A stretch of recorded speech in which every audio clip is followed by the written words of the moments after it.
Particularly Umar El-Yaqub and his counterpart in the Senate for putting together this long overdue engagement between perhaps the most two critical arms of government that need to work together in a symbiotic way to achieve and deliver, quote unquote, the dividends of democracy to the people we represent. So I thank you immensely for this giant effort. And I thank the President for, in his unbelievably busy schedule, to find time this early Monday morning to be here in attendance. I commend Mr. President, the Vice President as well. We were here just a few weeks ago and went through the same process, an all-day sitting. And I think it's a testament to your commitment to nation building. It is my hope and my belief that in the next 48 hours, 2 days that is, that we will engage in very robust, very frank discussions about the relationship between these two critical arms of government and how that relationship can inure to the benefit of Nigerians. I believe this two-day engagement will do nothing but enhance this relationship, strengthen it, and the people that will be the better for it, not us, but the Nigerian people that we represent. So I look forward to the engagement. I believe it will be frank, it will be truthful. We will speak truth to each other, and I believe the outcome will be, like I said, at the risk of sounding repetitive, will be to the benefit of all Nigerians. Mr. President, like the Right Honorable Speaker mentioned, this will be the second time in a short time that we'll be discussing the relationship between the legislature and the executive here. The other time was the ministerial retreat, and we had the opportunity to make our contribution on this topic. Today, the whole 2 days, 48 hours, are devoted to discussing the relationship between the executive and the legislature. This is a sign that this administration, particularly the relationship between the executive and the legislature, is of utmost concern to us in government. And that is what it should be. Mr. President, this National Assembly decided quite early to work together with the executive very harmoniously for the benefit of Nigerians.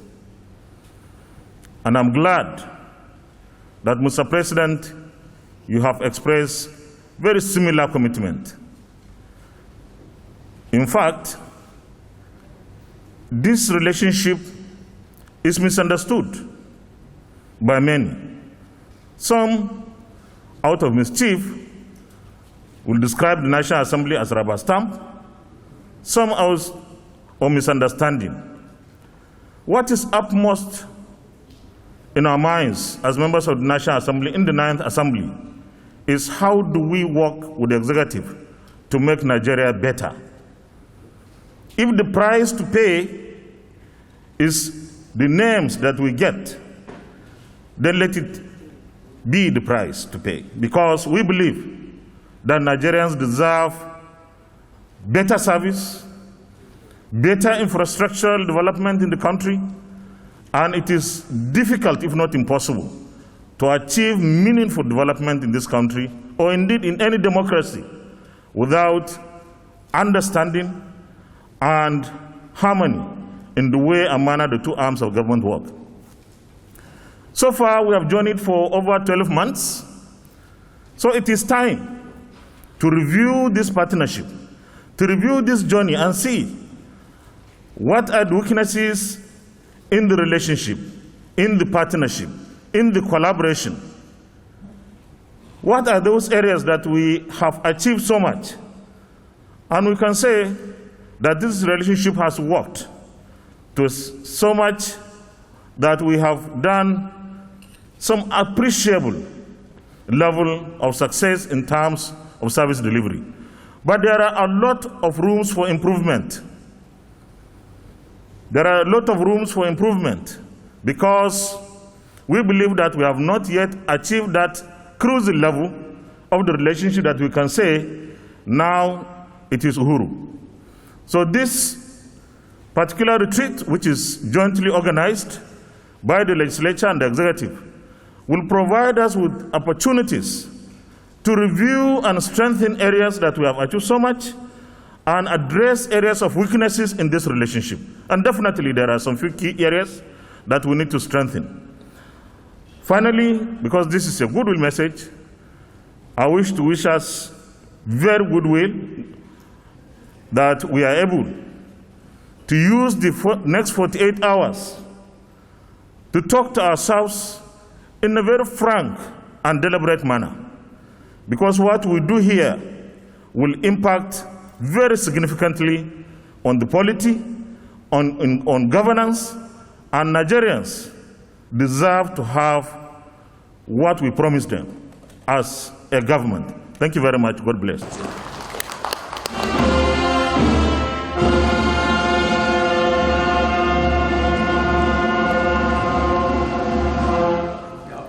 Finding a middle ground, unquote, is apt as it reflects the peculiarity of a prudential system of government like ours.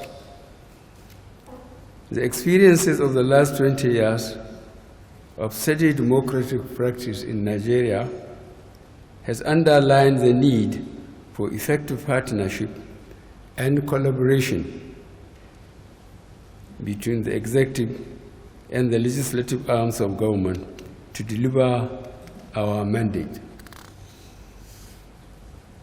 I believe that the principle of separation of powers as enshrined in our Constitution is designed to enable all arms of government to work together in cooperative and collaborative manner through executive and legislative engagements.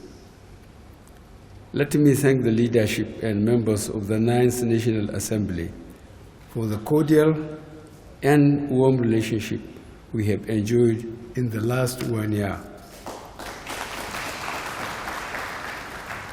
By virtue of our effective partnership and your support, this government has initiated critical reforms targeted at reforming and strengthening our economy, increasing efficiency in governance, consolidating on the repairs carried out in the last 4 years and putting the country on a steady path of growth and development.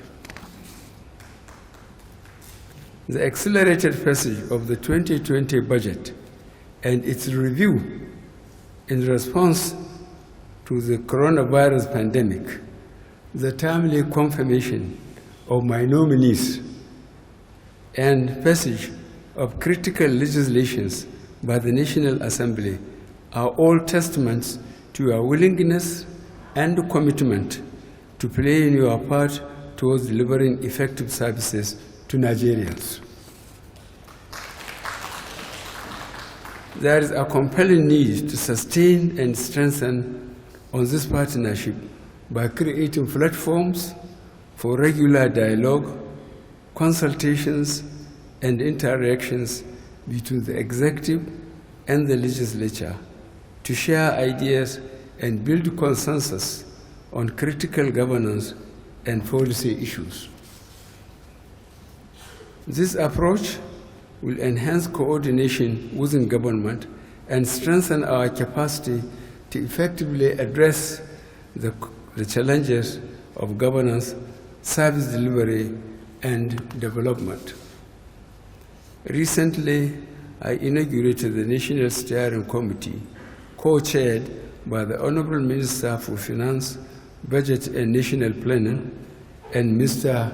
Peter Said Atedo, with representation from the National Assembly to oversee the development of the Nigerian Agenda 2050 and medium-term National Development Plan to succeed Vision 2020 and the Economic Recovery and Growth Plan 2017 to 2020.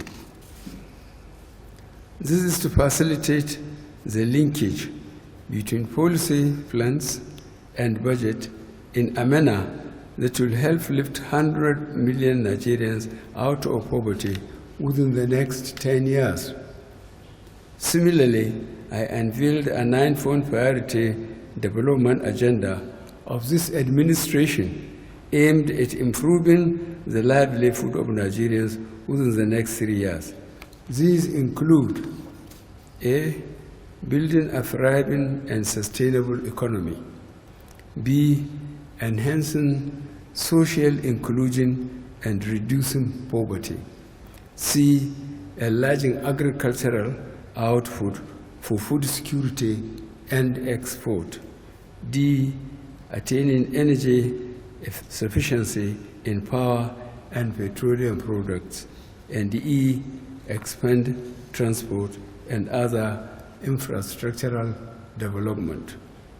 Others are F, expanding business growth, entrepreneurship, and industrialization; G, expanding access to quality education, affordable health care, and productivity of Nigerians; H, building a system to fight corruption on a permanent basis, improving governance and creating social cohesion, and improving security for all. While all members of the Federal Executive Council have been given clear mandates and yearly targets towards achieving the set indicators and goals, I recognize the critical role of the National Assembly in helping to deliver this agenda and the strategic goals set by this government. We cannot do this alone without your support and collaboration. I am equally aware that both the Senate and the House of Representatives have adopted the new legislative agenda for the current Assembly. I must thank the Senate President and Right Honorable Speaker for the updated version of the legislative agenda of the 9th National Assembly.